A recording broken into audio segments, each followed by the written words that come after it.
Okay, so why don't we get going? I'll do a bit of background on this group. The MSTS is the Musculoskeletal Tumor Society, which is North America's sarcoma society. And last year, under the great leadership of Dr. Phil Lodejo, we were branded as the AI Work Group. And together, we developed a survey of four international sarcoma societies that one of my brilliant students, Kave, was on the call, turned into manuscript format and has been submitted. Phil built a chatbot to help MSTS patients, and we had other AI endeavors. Overall, we're a group passionate about how AI can be used to help our patients and how we can get the most out of it. Love it. And so this year, we're rebranded as the AI Study Group. And the sessions we envision are half didactic, where we bring in a pro, Yeah. today that's Dr. Christian Peen. And then we'll have time for discussions and the opportunity to talk about any projects related to AI, sarcoma, AI, and health. I So, love it. without further ado, it's my pleasure to welcome again and introduce Dr. Christian Peen. He's an orthopedic surgeon at Duke University, and he's their executive director for AI and innovation. He's also the founder and CEO of Revel AI Health, a health tech company that's focused on advancing AI-driven solutions in medicine. And we're here today to learn from him, his experiences, and how he uses AI agents and how we could all use AI agents a bit better. So Awesome. without further ado, I'll leave it to you. Excellent. All right. Hey, look, well, I really appreciate the opportunity to speak to everyone. It's going to be like an unconventional. I'm not going to like go through slides like one by one and like bore you. What I wanted to do is like, I had like 25 minutes until this meeting started. I prepared my presentation already. I was like, how many things can I do in the next 15 minutes that I can show this group as a demonstration of how I use AI in like my everyday life? You guys have an upcoming meeting, I think. I'll play this really quick. The Musculoskeletal Tumor Society has shaped the future of orthopedic oncology. 5 decades of discovery, mentorship, and care, built by the surgeons who define this field. Now we mark the milestone. Join us in Miami this October to celebrate where we've been and where we're going. Very nice. 50 years, one society. Pretty epic. Register today. I mean, I'm sold on going to the meeting. I think that's going to be great. For 50 years. Okay. And then I was like, all right, what else is going to be interesting to show the group? And I was like, well, where are the gaps in, in some of the literature? Pelvic chondrosarcoma. I don't know anything about it. So I went into open evidence and I said, okay, like let's find some of those gaps. And I want to create like a nice little Duke branded slide. And maybe this is actually the opportunity for you all to tell me like if this is accurate or not, but it seems like there seem to be some gaps in radiation therapy. The proton carbon ion is promising, but unproven in pelvis. It doesn't seem like there's a consensus around the adequate margin for pelvic chondrosarcoma. And then we found a few other things that maybe there are opportunities to explore in the world of pelvic chondrosarcoma. I don't know. I hope you guys can tell me if this is a hallucination or not, right? But I did that. And then I said, okay, what would a group like this be really interested in down the line? And I said, well, they probably are a bunch of researchers. So let's make a research and mentorship dashboard so that every time that my students email me, I'm going to be able to, keep up with the project that I'm supposed to be working on. And I want a database. I want somewhere for them to drag all the information they've been doing about research. And I did that. And I'd done something like this in the past, but I said, make me a really beautiful UI UX. Turns out that I've got a few projects that I need to get caught up on for my student Sophia. I've got this manuscript that I've got to get finished. And now directly from here, I can open my email or I can hop into my Notion page where at least the outstanding projects that I have for research are going to start to populate every time that I get an email from one of those students. And again, I did this over the last 15 minutes. looks like I've got this value-based care manuscript I've got to work on, and it's been now organized in this database. This is the student I've got to get back in touch with. Then I said, okay, well, these folks do tumor board all the time, right? So I'm sure that they would love to have a prototype for what it would be like to discuss tumor board in a more dynamic fashion. And so I said, all right, let's make a prototype for what that might look like.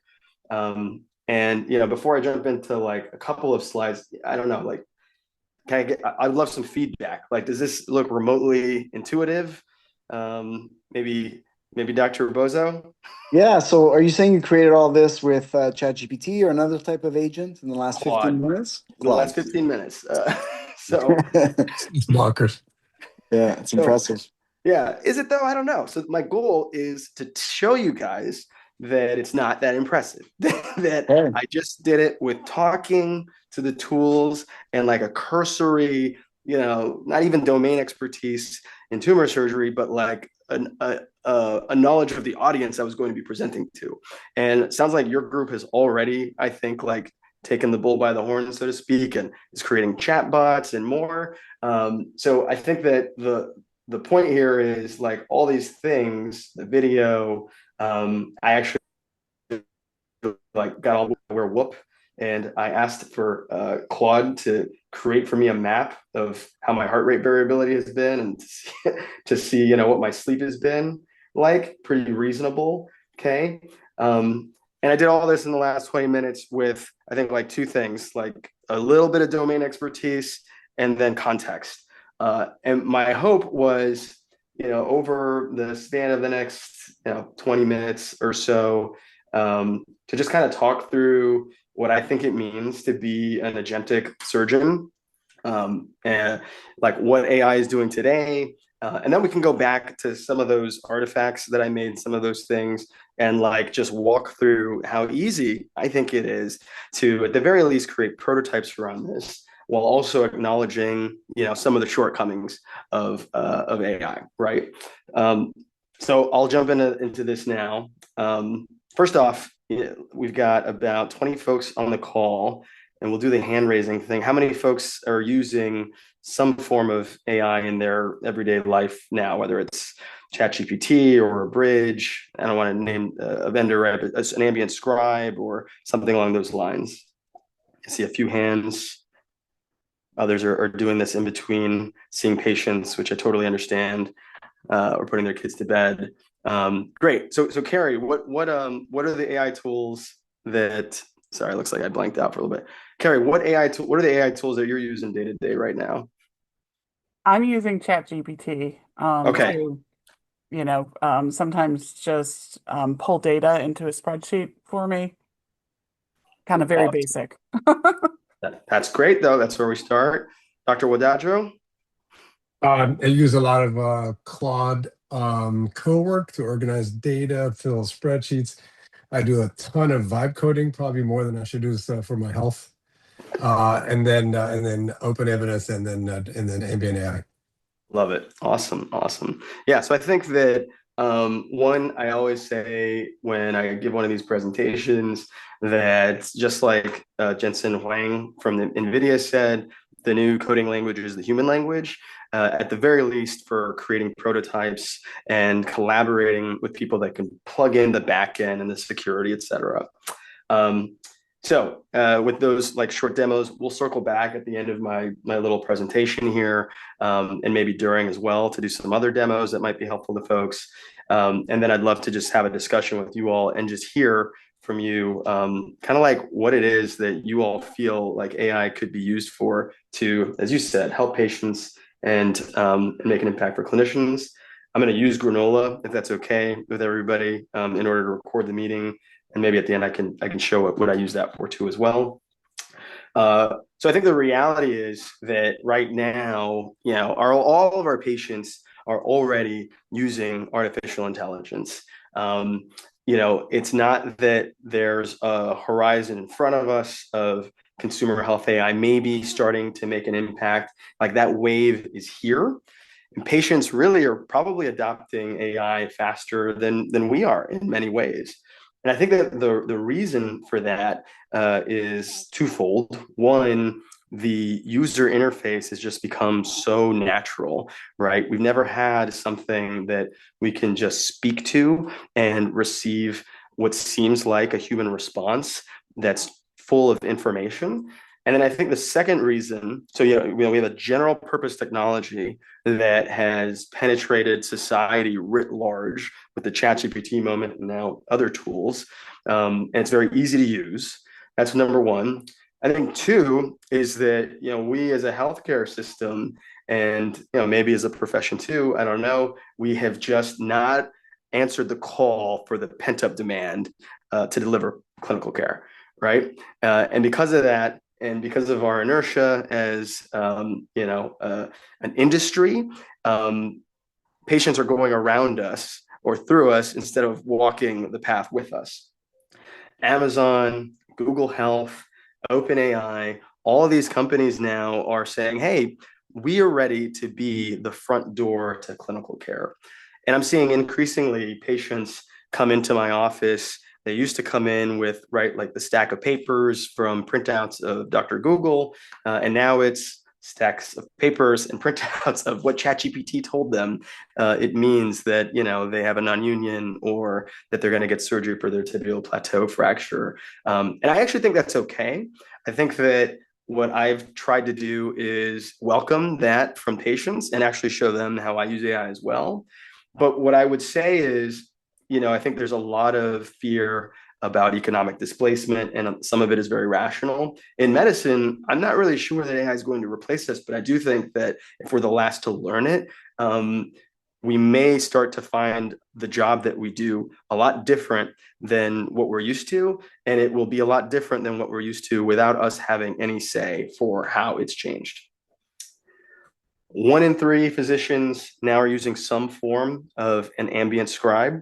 And I think that the reason that that is happening is that it's just the lowest lift to automate an action, right? The documentation is such a weight on us as clinicians, and these large language models are very good at the transfer and exchange of information.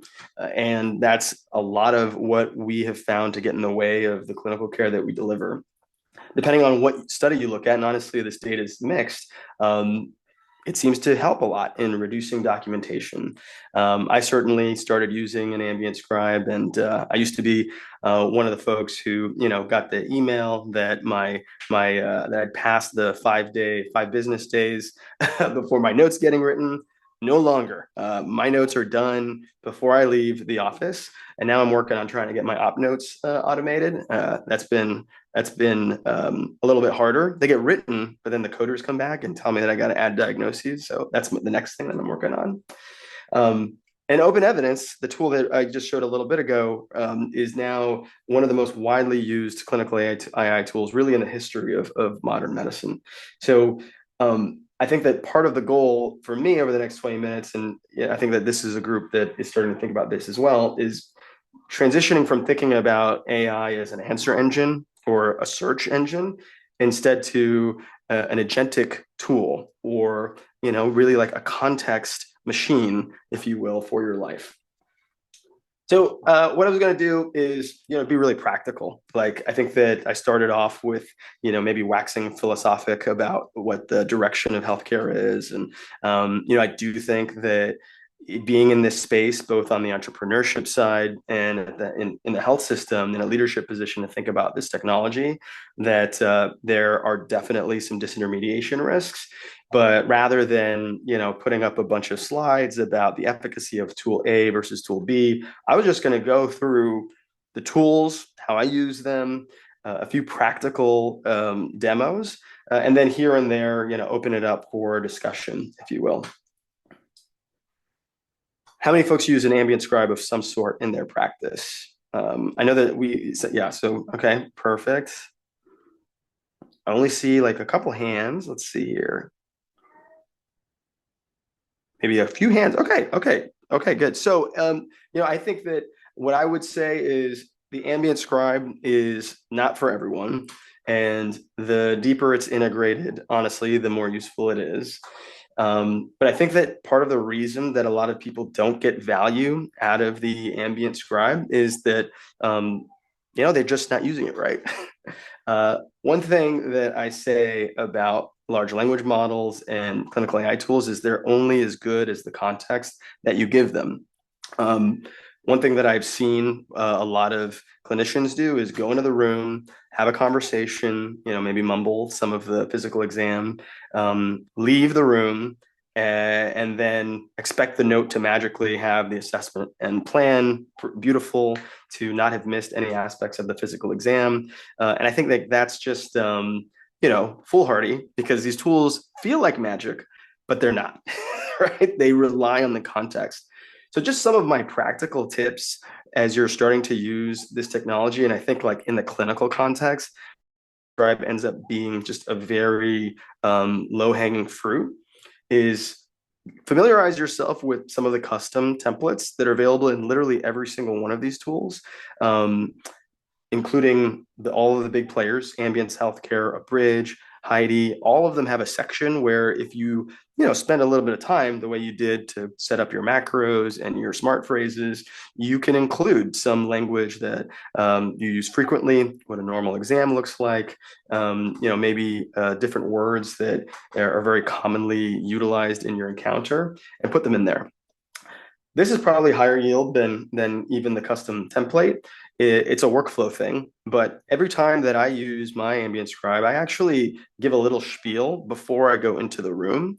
So I'll say, this is a 78-year-old female, 2 weeks status post resection for pelvic chondrosarcoma. I'll say all the things that I'm not going to say in the room, right? I'm looking at their X-ray, and I'm going to switch out of tumor, because I'm not going to try to describe the findings on an MRI or a radiography for tumor.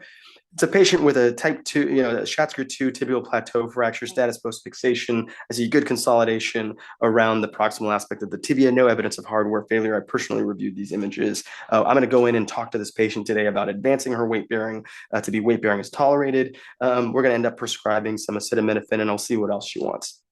I say all the stuff like that, rattling it off before I go into the room, because I'm offering context for the tool. Then I go into the room and I have a pretty natural conversation. I do my best to say, oh, okay, it looks like your incision is well healed. That's fantastic. I'm going to go over the findings with you. Tell me about how you're doing. Are you having any issues? Here's the plan. I discuss the plan. And then actually when I leave, as if I'm talking to a person, right? I say all the things that I didn't get to say in the room.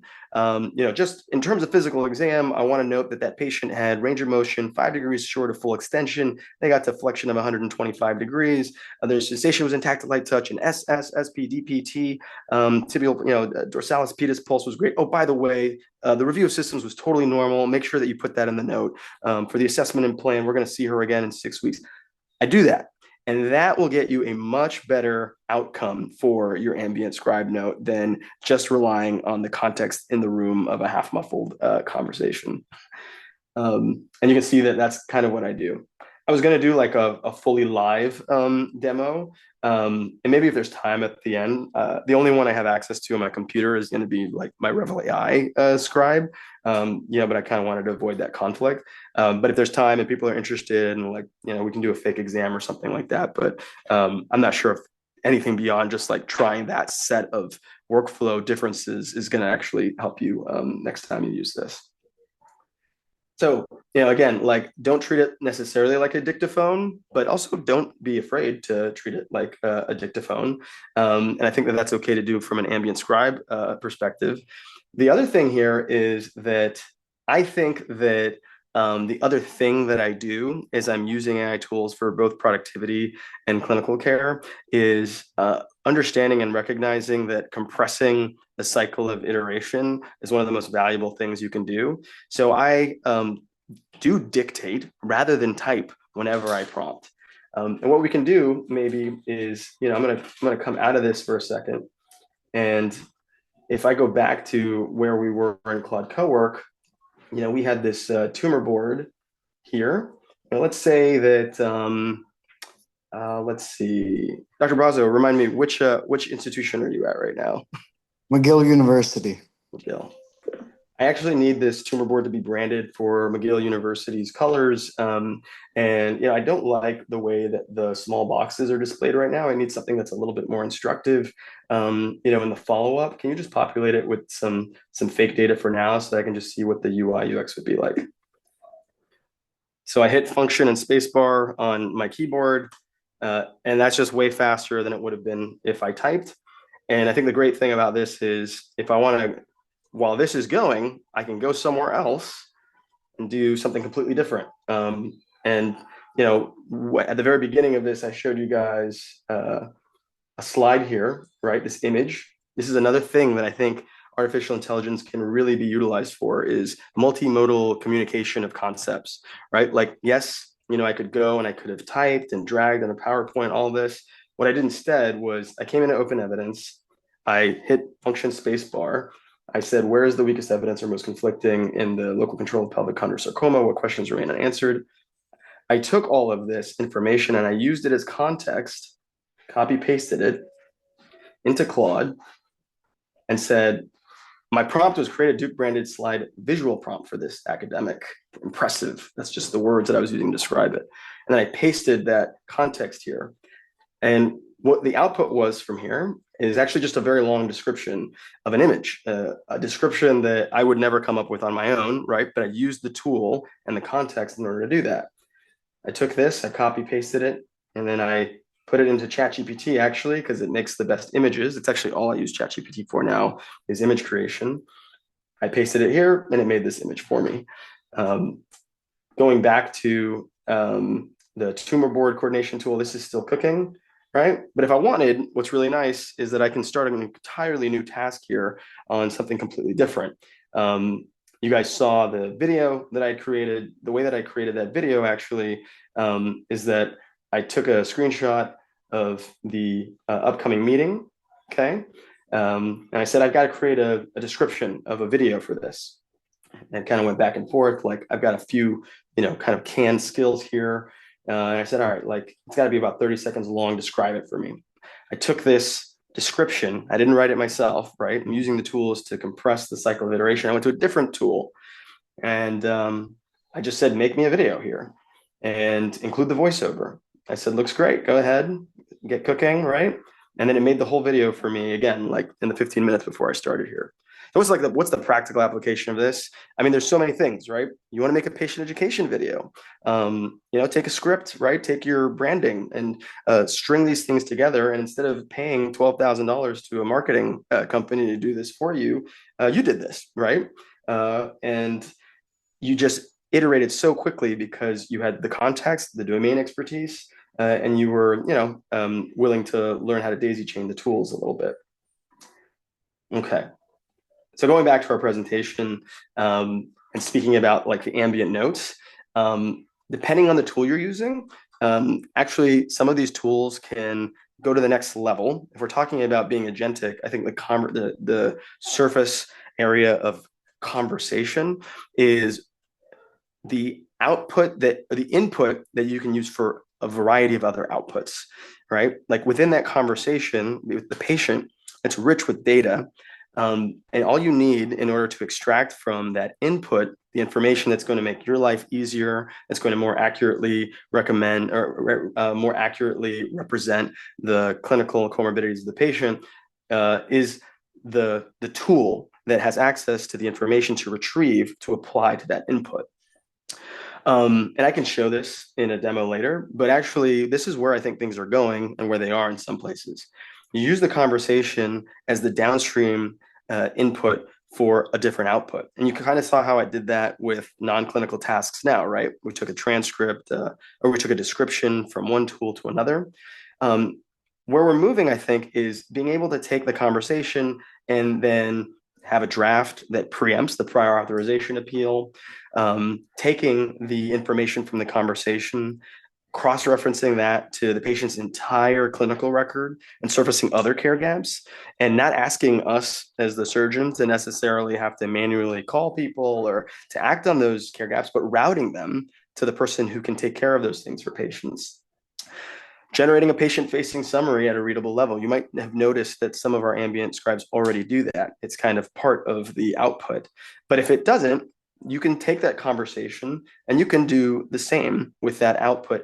Use it as input for the next product that you're trying to create. One very interesting thing that I'm seeing now is these ambient scribe tools are actually surfacing decision support at the point of care. So the other day, I was having a conversation with a patient. I noticed in my ambient scribe that there was like a little bubble, and it was basically prompting me to ask a question about the patient's renal disease, because I'd mentioned that. And then it surfaced to me some evidence around osteoporosis treatment for patients with renal disease.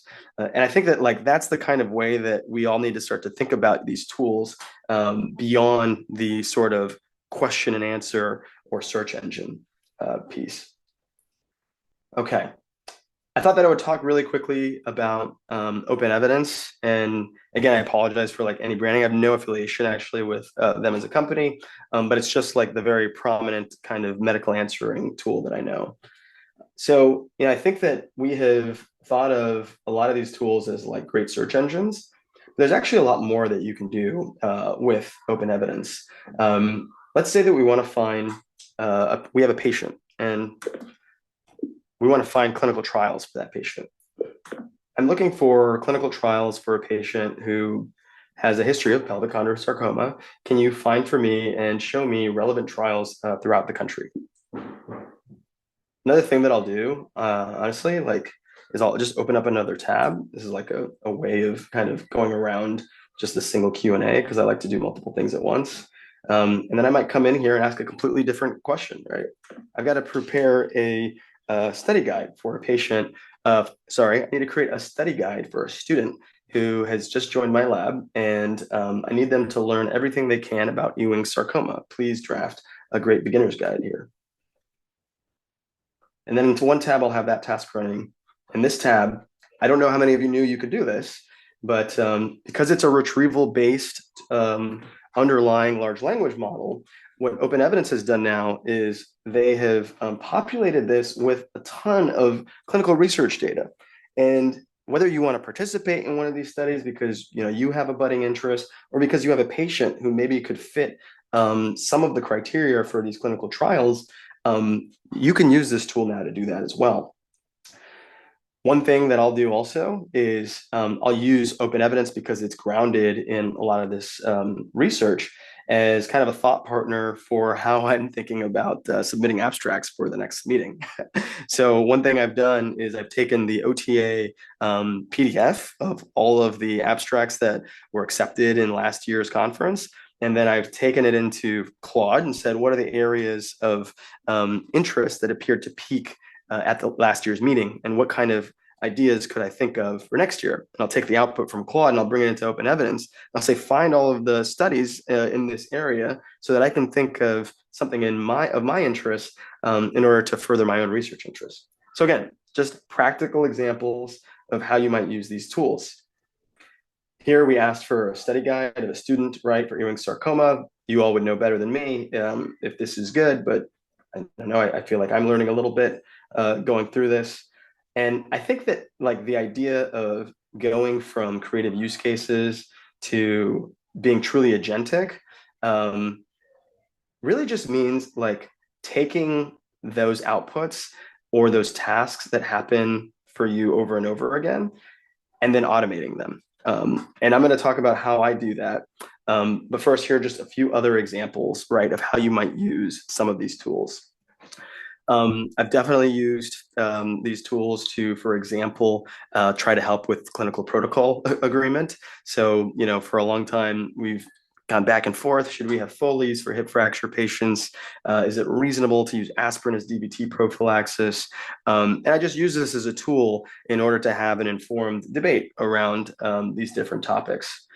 I think that a lot of folks don't recognize just how great some of these tools can be for a lot of the admin that we face. And I don't know how prominent it is for tumor surgeons, but certainly in arthroplasty, and I do trauma, but even for me, if I do an outpatient case, I got to spend a lot of time on drafting letters for patients who are, trying to advocate for a longer stay in rehab. I've got work letters, right? And instead of manually typing, I'll just dictate a overview of what it is I'm trying to accomplish. And these tools are really excellent at helping to take care of some of that work. I use this all the time to try to surface economic and cost effectiveness data for clinical queries. And then we already talked about the clinical trials map. I know that a lot of you conduct research. I will go back to Claude Cowork to show you how I made that research dashboard and how you might want to make it for yourself. But the other thing that I'll do is in open evidence, obviously, first I'll kind of have my own pass at what I'm trying to write or think about. But I'll go in there and I'll say, hey, was there anything I missed when I wrote up this introduction for this manuscript or in the discussion? Help me to better craft the discussion or the introduction from this research paper. I think that what all of these things are doing is they're allowing you to use grounded, peer-reviewed sources to expand your capability to do other things. And I think that that's really important for busy clinicians for sure. All right, vibe coding. I heard someone say that they do more vibe coding than they should. Now you got to tell us what your latest vibe coding project is and how you did it. Sure, you want to hear it? Of course. So I set up this web app that scours all the major MSK journals, picks out the articles that are of interest to me, sends me a daily email, maintains a daily list with an archive, and then has a chat window in which I can chat about the article and maintains a chat as a list of chats I can go back into. So it's been a crazy educational tool, and that's just the beginning. I just kept going. Once you get going, it's hard to stop. I got another one burning now. Yeah, 100%. That's a great example. And I think like taking the prototype to production is, one thing, but not everybody needs to do that. Like that string of just conversational input has created like a really useful personalized software for you, right? And I think like that's kind of what I try to do is for folks to think about these tools as a way to automate the tasks that they don't necessarily want to do themselves, but also as kind of like a creative outlet to learn things better, to coordinate other people or your patients. And I think like this is kind of the way that I recommend that you try vibe coding your first prototype is really like anything that you're interested in seeing in a software type interface. Just describe it. Just describe it best you can. I think it's easier to do dictating.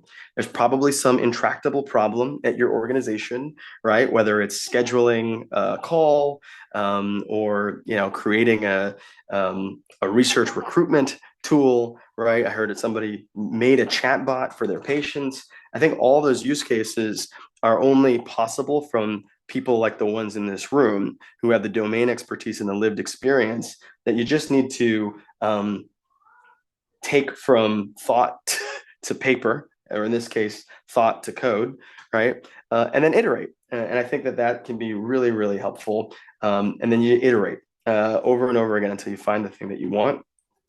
One thing is that I think that I have seen like some people become very enamored with their vibe coded prototypes. And it is a little different to, have a personalized, HTML or software for a string of tasks like chatting with an article. And it's an entirely different one to, deploy this stuff in the electronic health record or to create a product that handles patient health information. But again, like what I would encourage everyone to do, certainly if not tonight when we jump off the call, then at some point over the next week, is think about like any idea that you wish existed. And then just describe it. You can type it. Again, I would dictate it. And then, add a little flavor or branding to it. And then use that to start a discussion or a conversation around what might exist in your field or in order to automate more work. Okay, so this was like one slide here where I said, all right, like what would I build for this group? And we did the interactive tumor board. I think that this is like a good example of a really powerful, like a quick iteration of a prototype, but also I think really does a good job of illustrating the limitations. I don't know if that's really McGill branding. I don't know. What do you think, Anthony? It got the colors right. They got the colors right. But I think that this looks cool, right? And it might be that this ultimately overall matches what would be useful, but it's not truly functional. And I'm going to pull it up here. This is showing us a board queue. I've got little patient information. But for me to even share this with somebody in the group, I would have to take it out of this local kind of browser-based HTML, and I'd have to hook it up to a database and a backend. I would have to start to think about SOC 2 type 2 verification. This is patient-sensitive information. So actually the second that patient health information touches specifically Claude Cowork and even Claude, unless you're in an enterprise health plan, you've technically breached HIPAA. You just have to think about all these things. As exciting as it is to use these tools, like edit mode, surgeon refines the thread. This has made it really easy if you ever wanted to have a startup to raise money, candidly, because you can prototype for investors and they don't know what is production grade and what isn't. But for me to get the images from PACS in here, that is an Herculean effort. If I wanted to get the pathology, not just the description, although the description is pretty interesting to pull from actually, but if I ever wanted to get a slide here, there's a whole slew of other steps and really entangled entities and stakeholders that I have to talk to in order to get that. This idea of being able to discuss back and forth with other clinicians, I would love to have this, but that means that if they're not on our EHR, there's a whole other set of steps that we have to go through. And I think I just show that to say, when you first show people some of this, it's like, wow. And I have some subscribers to my newsletter who are like, I've got a product ready. And I'm like, not actually, you don't. You have a prototype. And I think you still have a long way to go before you get to production.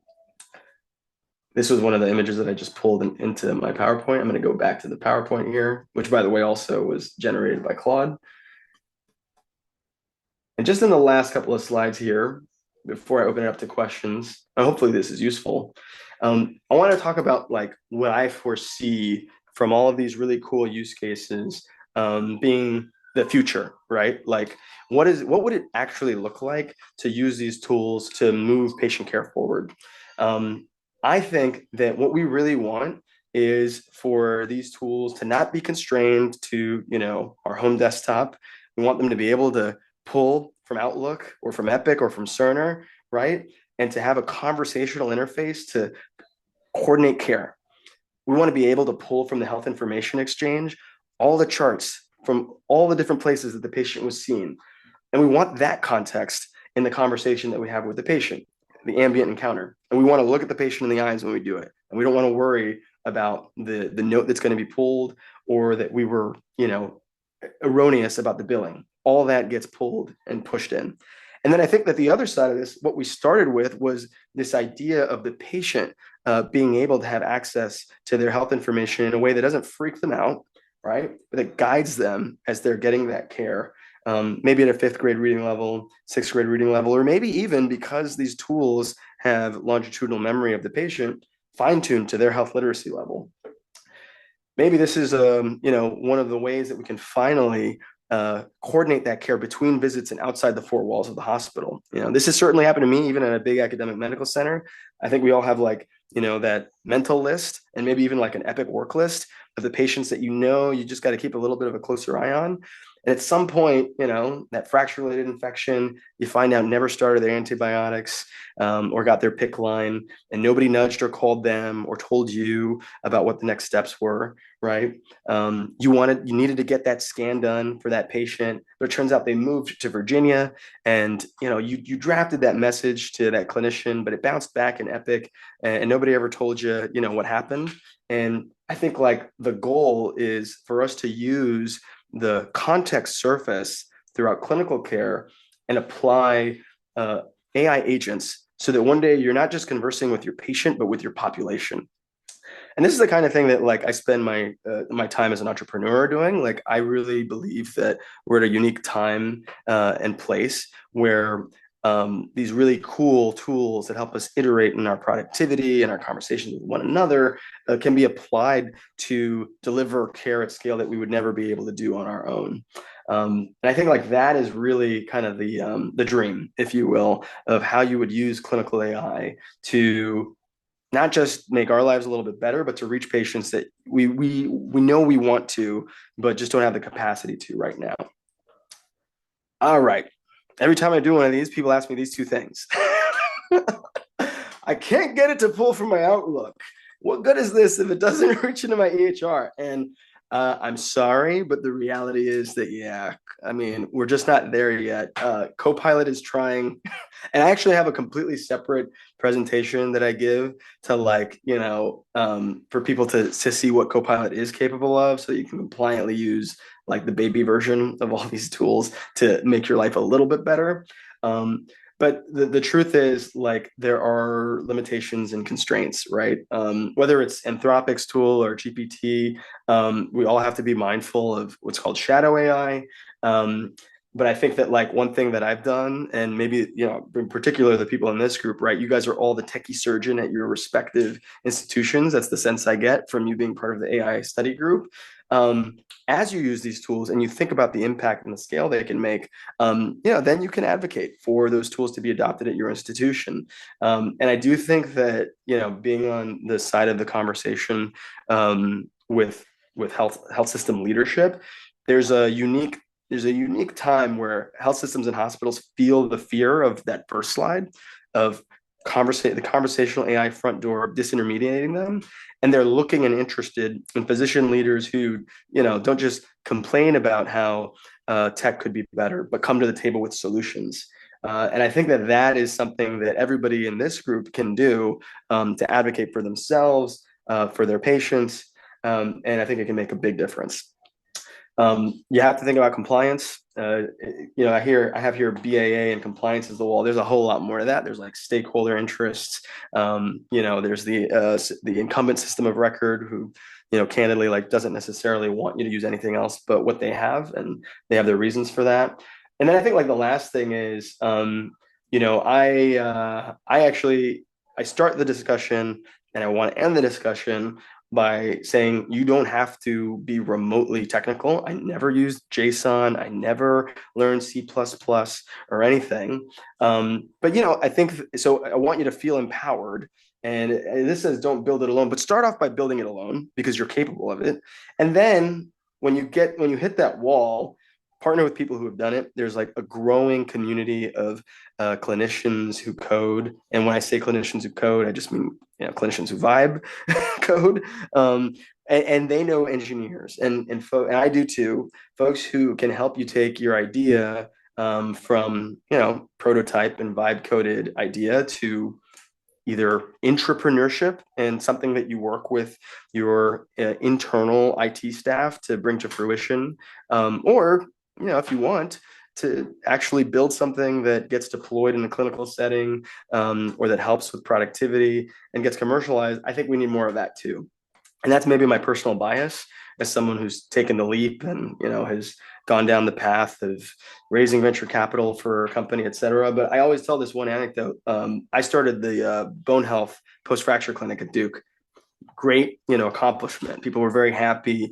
We've published, we've presented it at the academy. Only like 12% of my patients were getting postoperative osteoporosis treatment before I got to Duke, and none of them were getting screened for social drivers of health. And I knew that knowing whether a patient had financial strain or food insecurity or transportation access issues or homelessness had a profound impact on outcomes. And I say, hey, we're going to start screening everybody for this stuff, and we're going to set up a bone health clinic. And it's been really successful. We've like gotten up to 70% post-treatment or post-fracture osteoporosis treatment.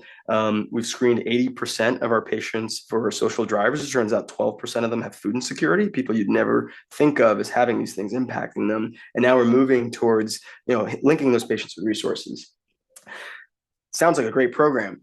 There's been about 1,200 patients that have come through it. It's fantastic. Over the course of 3.5 years. My company, our Agentic AI, has conducted 200,000 patient encounters in a quarter of the time. And I think like the speed of iteration in contrast to the inertia of like trying to, move mountains and a health system has been incredibly gratifying. And even though it's the hardest thing I've done, and I do, pelvis and acetabulum surgery. Like starting a venture-backed company has been the hardest thing I've done, but it has been one of the most gratifying purely because of the scale and the speed of iteration. And I think that more clinicians should at least consider, if not starting their own entrepreneurial journey, at least like learning and advising some of these companies, because they need our input in order to make these tools better, and also to prevent us from, how do I say this? We want to be at the table instead of on the menu, so to speak. And like, this is a way to do it. So that's my presentation. I didn't want to do like, kind of like a generic talk through where LLMs succeed and don't. There's plenty of doom and gloom. I can also tell you about how these tools work and don't. I wanted to like rapid fire through use cases, kind of give you my perception and perspective on what it means to be an agentic surgeon today. All it means is being willing to use the tools for a little bit of time each day, and maybe ask a friend for help here and there. And what I would advise is for you guys to, like spend an hour at some point, staying aware of what's happening in the field, creating like one custom tool, whether it's a scheduled task or live artifact or something. And then starting to think about the visit that you have with the patient, in the context of what could be possible, if clinical AI truly was agentic, because I really think we are probably just a stone's throw and a few years away from whatever you can imagine, at least like from a software perspective, becoming a reality. All right. Last thing is I do have this newsletter. All right. If you guys are ever interested in following along, a lot of the articles are free. And I'm always happy to, build that community. And, if you all ever have any questions, I'm an open book, and my door is open to you. I, again, like really want for more techie surgeons to spread throughout the world. And I think that this room is a great place to start. So thank you. Wow. Thank you, Dr. Christian Péan. Yeah. That was phenomenal. It's Péan, by the way. Péan. No worries. Yeah, like you're gonna pay on Friday. That's what I told you. Oh, well, thank you so much for, not just saying, but you really showed us how to use these agents with great examples and, great delivery. So thank you for the time tonight. If we wanted to go back a step, and for people here who have never used, Claude or the other ones, Yeah. What is it like to set it up on day one? Love it. Yeah, absolutely. So I think that, and again, like it's hard to be totally vendor agnostic. It doesn't have to be Claude. It can be Perplexity or something else. I haven't used it, but the thing about Claude is, just to orient people to the tool, is there's three functions, right? There's chat, which is, like really good for just back and forth conversation, and I think is really great too. Cowork is where I think the vast majority of us should start. And what you want to do when you first set this up, maybe I usually have like a cleaner account. Hold on, let me see if I can find it. I think I have like a personal account that has like a little bit less going on it. Let me come in here. So first off, you're gonna like go and you're gonna search Claude Cowork. It's the desktop downloadable version of it. It's not the one that you just find in your browser. When you set it up, and I actually have like a good prompt for this, what I would recommend is actually like asking Claude to ask you about you and set up what's called a markdown file. That just is how Claude is going to learn about you. So, this is a little bit cleaner kind of account here. You've got still the chat interface. On the left, you've got a few different things. You've got just regular chats. You've got the customize button, dispatch, live artifacts, schedule tasks, projects. What I would do is start off by just finding a folder. You got to find, so Claude Cowork is interesting in that it works in folders. So we're going to choose a folder. I'm going to say choose a different folder. This is the first thing I do. Choose a different folder. We're going to create a folder. We're going to say Claude. And that folder is going to be where the rest of you kind of lives, if you will. In contrast to Claude Chat or ChatGPT, there is longitudinal memory, but Claude can manipulate your folders. So I'm here, I'm going to say, I'm an orthopedic trauma surgeon. I want to start to create a folder structure. Just to give you a little bit about me, the pillars of my life are academics, personal life. I've got a wife and 2 young kids. One's 3 years old, one's 1 year old. I am really big on fitness. I'm really big on, hobbies. I really like playing the guitar. I need to have folders set up for all those different endeavors, and I actually have a research lab. Whatever it is, like, describe yourself a little bit, and you can actually have a prompt where we'll interview you. And what this is going to do now is it's actually going to create folders on your desktop. And the other thing I would say is, like, this is happening, right? Make sure that you go into settings and just turn everything on in capabilities. I think this is recorded, right? You guys get a great, like, free session here. This is great. This is what I usually charge for this. So yeah, like, turn on everything, all of your connectors here. Because if you don't, then you're going to be like, well, like Dr. Péan's, Claude did a bunch of other stuff that mine didn't. So make sure you turn on your capabilities. Here we're going to do numbered folders. It's going to ask you a few questions. We're going to say 3 levels of structure. And then familiarize yourself with the other aspects of the platform. And I would say, like, the next step, actually, we talked about context. So you're going to get context about you, create a markdown file, which is basically like a compilation of all your preferences. Like, I want very detailed analytic writing. You should always cite your sources, whatever it is, and say, create a markdown file. That's like the Bible for Claude Cowork working with you. Go into customize, connect your apps. I think a lot of people forget that you can do this. And this is how Claude can use the context from your life in order to organize and orchestrate your tasks. So I turn most of them on. Just understand that when you do turn one on, that is definitely like that's just like a surface for context to be to come to you, but it also is a way that Claude's reaching into your different tools, right? So I already have a bunch of these installed, but at the very least, I would say, like, Gmail is very helpful.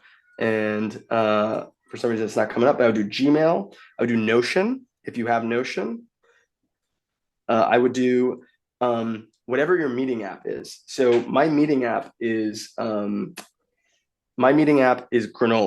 but for some of you it might be Zoom.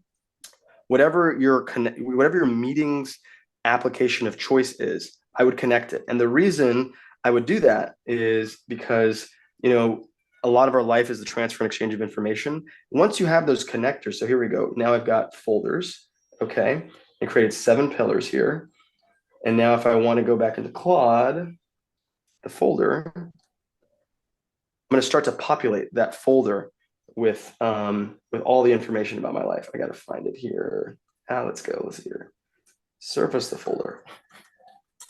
Sometimes, like, I need Claude to do that for me.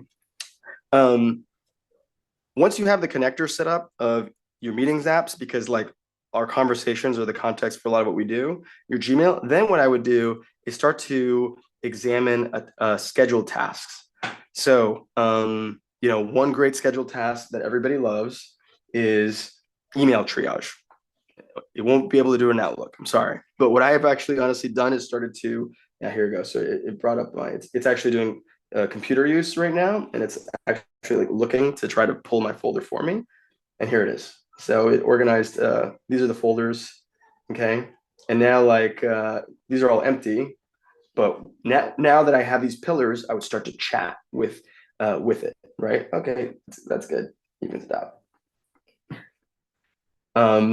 And then as you're working, let's say, like, now I start to drag PDFs in here. It's going to move that into one of the folders.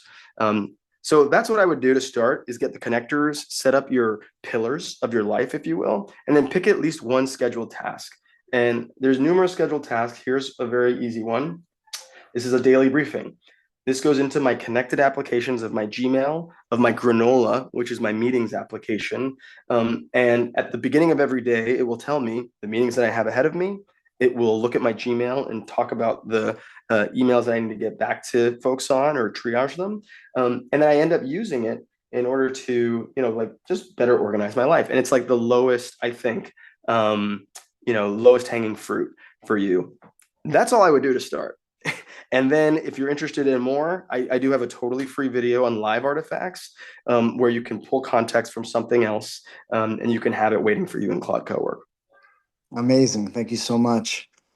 In our remaining time left, I'd love to have some questions from our attendees. So if you raise your hand, then Carrie and Deb will unmute you, and we'll get the crowd involved. But thank you so much. I think you shared so much very useful information that we can act on. And it'll be interesting to see what comes from this.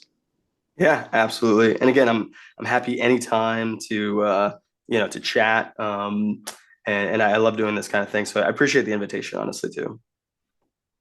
I see Josh Onachino. He's got a question. Yeah, hi, can you hear me? Yeah. Yes. Amazing, amazing. Thank you so much for the presentation, Dr. Péan. It's a pleasure. Thank you so much for putting together something so interesting. I'm a medical student at McGill. I work with Dr. Anthony Bozzo for research and different things around. I'm gonna kind of come at it with a different angle. I know a lot of my colleagues are big into AI. They're doing a lot of research with it. They're learning with it. From the perspective of you guys who are, experts, you see patients clinically, you're doing kind of groundbreaking work. You have kind of a level of discrimination that a lot of students need to develop much more before they get to a point where they're able to discriminate with, what's true and what's not when it comes to what's the AI is outputting. So I was just wondering if you guys had any perspectives on how we can best use these tools in a way that doesn't allow us or that doesn't stunt our growth when we're learning as well. That's kind of my question. That's a great question. And there's actually a really interesting study of gastroenterologists using AI to help them with polyp detection. And of course, it bolstered their accuracy. They were way better at picking up on polyps. And they took away the AI tool, and they'd never been worse at it. So there is this concern about de-skilling. And I think I like to say that, with large language models and with generative AI writ large, answers are cheap, questions are what matter. So you want to make sure that you're always asking the right question. And I always would recommend starting with generative AI in a realm that you know very well. Because if you know the realm really well and you're starting to poke and prod at the edges, you will find the mistake from the output of generative AI. And for me, the first time that happened, with ChatGPT used to be riddled with errors a long time ago. But in open evidence, I was asking about intertrochanteric hip fractures once, and it just gave me wrong advice. I once asked it to create a draft for me about a recent CMS model. I do a lot of health policy work, and it gave the wrong acronym. I think that healthy level of skepticism in the output is super important. And I kind of say, never trust, always verify. That's not always possible, and the models are really good. But especially as you're first using these tools, I highly recommend taking that approach. The second thing I would say is there is another tool, not to give you tool overload, but Notebook LM is very, very good specifically for learning. And I think that it's a great tool because it stays grounded in the resources that you give it. And you have the opportunity to go back to the source material within the tool and validate whether or not what's being put out is accurate or not. So that's my short answer. I'm sure, Dr. Bozo and Dr. Wadager have really good insights on this as well. Amazing. Thank you so much, everyone. I'm going to have to go, but really it was such a pleasure, and I hope you guys all have a lovely evening. Thank you so much. You too.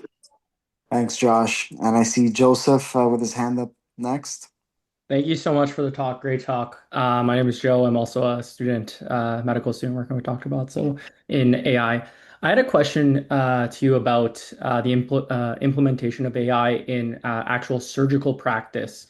I know we work in orthopedics with a lot of robotics and a lot of innovative technologies, and a lot of works coming out from Stryker and Rosa and Bellis and all the big companies in the space where they're taking a lot of intraoperative videos and templating and using that to train AI models and their robotics. And in other spaces, like there's already automated surgical robotics, like most famously from John Hopkins, where they did the laparoscopic cholecystectomies on cadavers. And I was wondering, like, where do you think the future of integration of AI is in orthopedics, and how can we stay ahead of the curve rather than falling behind?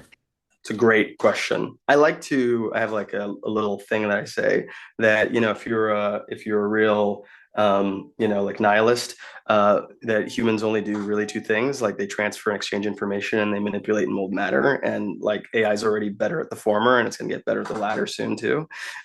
So I think that physical AI is definitely the next frontier. Having said that, I think that the way that we stay ahead of the curve is understanding the technology and its limitations and accepting that we're probably moving from a place of being like still a clinician but less a technician, embracing the true physician part of our lives as surgeons and relying on the empathy and the care coordination that we do and becoming conductors and orchestrators and not passengers on the train, so to speak.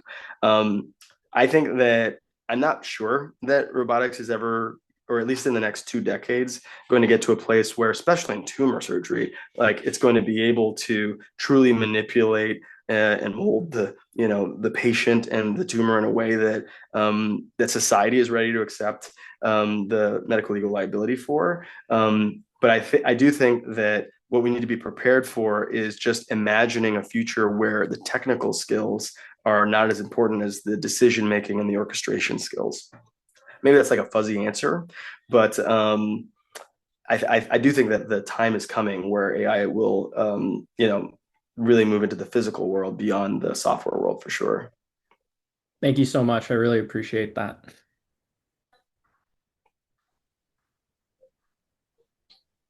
Okay, if there's any other questions, we'll take one or two more. We're conscious of everyone's time though. And we plan on holding these around every 2 months. I think it'll be very difficult to match Dr. Péan's presentation, but we'll do our best to keep, Impossible. delivering, good content. And like Dr. Péan said, I'm also an open book. I think it's important that all of us who are interested in using AI to, help our patients stay in touch, work together.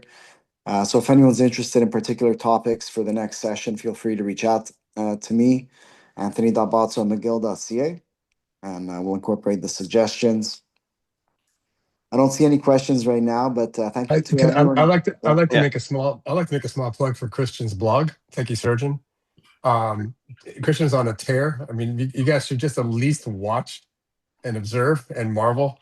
But more seriously, these tools are what we're going to use in our future.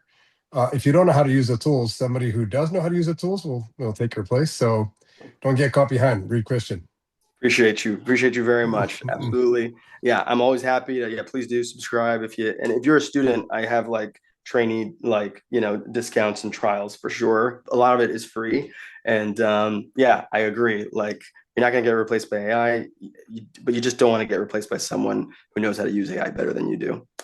I'll put a plug in for you guys, like in a future, like the ethics of AI are like way out there. Like we don't, there's a lot of hard questions.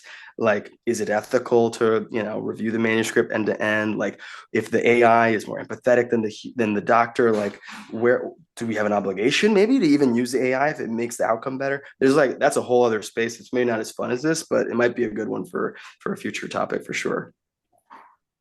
Nice, thank you for the idea. Thank you all very much. All right, guys. Well, thank you to everyone for coming out. Thank you so much, Dr. Christian Péan. I think this was great, and I wish everyone a good night. Have a good night, everybody. Thanks so much.